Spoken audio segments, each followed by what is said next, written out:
apple cider. So we need 10 apples, and we're gonna just quarter them. So, and you can use any type of apple you like. I'm using pink lady apples, I think it's called. But you can use green apples, red apples. A lot of people like to use it. It's really nice. But you can also use my favorite apples. So just use any type you have. And if you have like 8 or 9 apples, but they're like really big, then that should be fine. Like this is a nice big one, so it would be fine. But if you have like small ones, then go for 10, sometimes even 11 or 12 if they are pretty small. You don't need to remove the seeds. Make sure you keep the skin because it will give you a really nice color. Ooh. So yeah.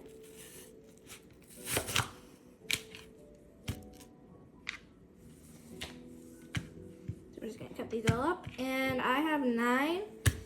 In here, there's big ones, medium ones, and there's only like 2 small ones I have, but most of them are like big and small, or big and medium.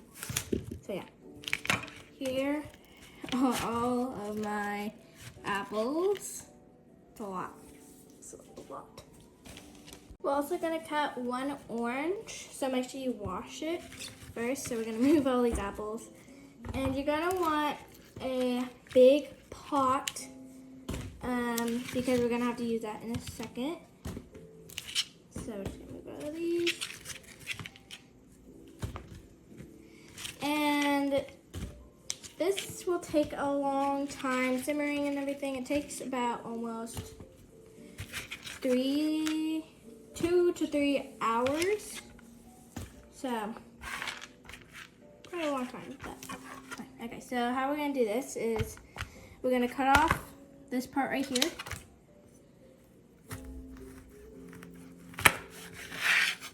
And then you only cut off a tiny bit on this part. And then we're going to cut down the middle. Cut again. Basically the same as the apple, but we're only gonna be using 1. But we want to make sure we get a bunch of flavor in there, and we're actually gonna squeeze this and then just put it in there so we can get extra flavor. So you can use 2 if you want it more flavorful with the orange, but this one is pretty good. So now what we're gonna do is we're gonna get a really big pot. This, you can't even see how big it is. Okay. Let me move it up a little bit.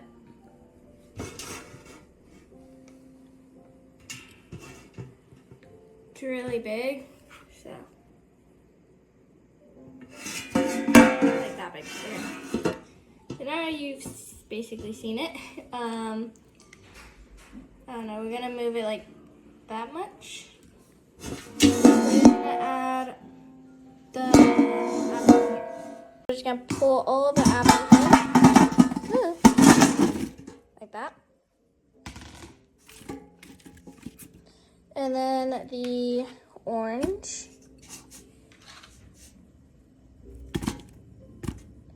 Like that. And then we're gonna add some water until it basically like is the same as like the apples. So now we're gonna add the water. This is one bowl. Okay, that's pretty good. I think we could do a little bit more though, so I'm just gonna get a little bit more.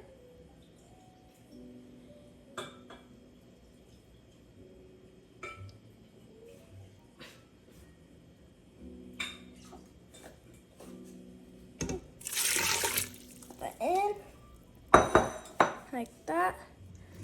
I think we could do a little bit more, but we're gonna squeeze these first. Squeeze all of them. I'll probably add a little bit more water, but for now, this is okay. Where's the last one? Oh.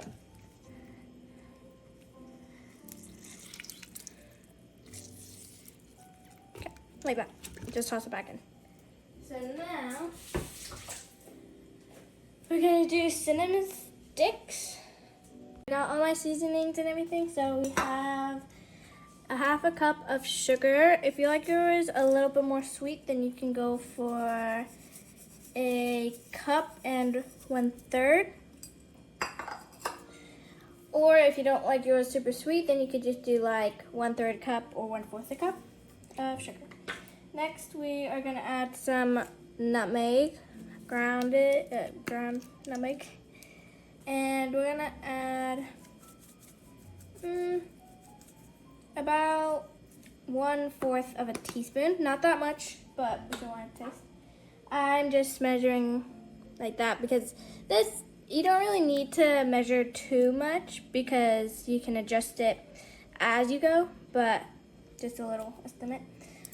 A little bit of ground allspice. You don't want too much of this, but it really gives it some good flavor. So like 2 to 3 pinches of that, about maybe a little more. And then we're gonna add whole cloves. So we're gonna add about 3 of these. Now I did 3 of these when I made a small batch. It came out way too, that's one, I'm trying to get open. It came out way too strong. So I thought 3 would be good because they're small, but they are really strong and it was just super, it was just too much. So I do 3 of these in here like that. Now we're gonna add cinnamon sticks. You can also do ground cinnamon. So cinnamon sticks right here. I'm gonna do about 3 of them. I'm gonna finish off this one first. Open it. Okay, so 1.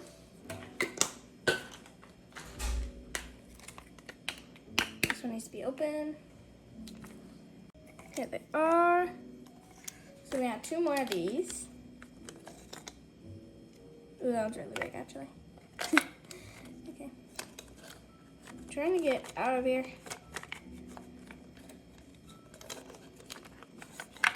Dude, this one's pretty. Kind of looks like a heart. I always love those. They look like a heart. 1 more. I'm gonna do like a smallish one. Tiny one. I'll just do this one. Alright. I'm trying to find ones that aren't too big. I'm trying to find like medium ones. But it doesn't really matter too much. If I can get it out. I'm trying to get them out. It's not working. There we go. Alright. 3 of those. And now we're going to stir it up.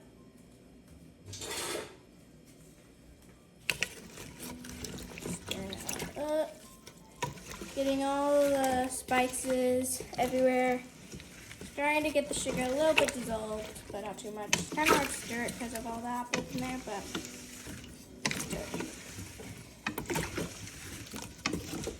and just add more if you think it needs more. I think it needs a little bit more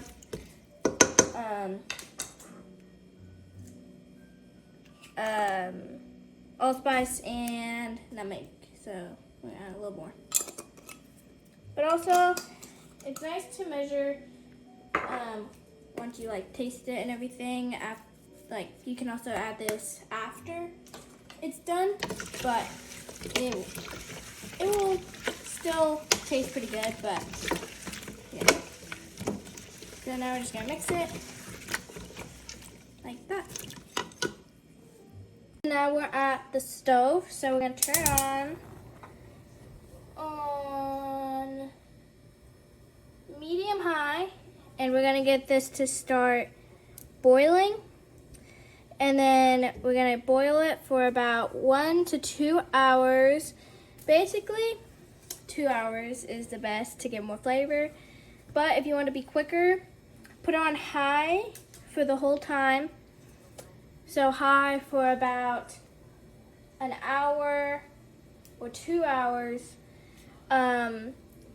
because when we on high the whole time for about 2 hours, until the apples, you can like mush it, you know. But to get more flavor and how we usually do it, we put it on medium high for about 1.5 hours to 2 hours, and then we'll cover it, let it sit for another hour on low, and then we mush it, and then we let it sit for another 30 minutes, and then we strain it, and then put it through a cheesecloth, and then you can serve it hot or cold. But we're gonna let this boil, so I guess I'll see you in about 2 hours. It's a long time, but it will taste really good. Okay, so now it's boiling, so you're going to cook this for about 1.5 hours. Okay, so now it's been about 2 hours. You can see bubbling. The color has changed, and I can smash them. Don't smash them off, but I can smash them. Now I'm going to turn it to low and cover it for another hour. Okay, so it is time to mash it and let it cool. So it has just been on low, so we're going to turn it off now. And we're going to use a potato masher and mash it all up. It's a little hot.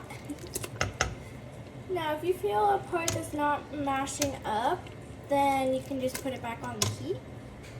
But by now, it should be pretty good to mash now. Oh, it's hot. I might let it stay a little bit longer because it does feel like it needs a tiny bit longer.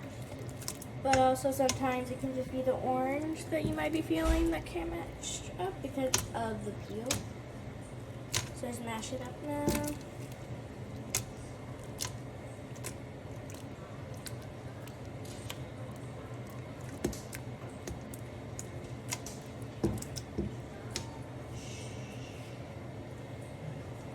Okay,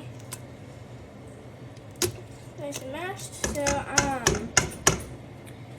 now I'm gonna put it back on low for about 20 to 30 minutes. This will also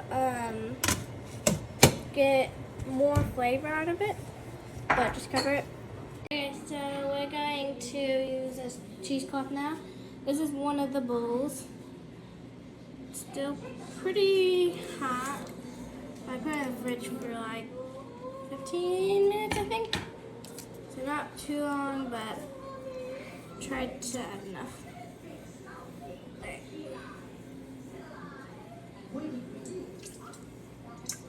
Oh, so big. Okay. So it's going in. This is why you like cool down. It's super hot right now, so I'm gonna just strain it. But yeah, just use this and it will strain really nicely.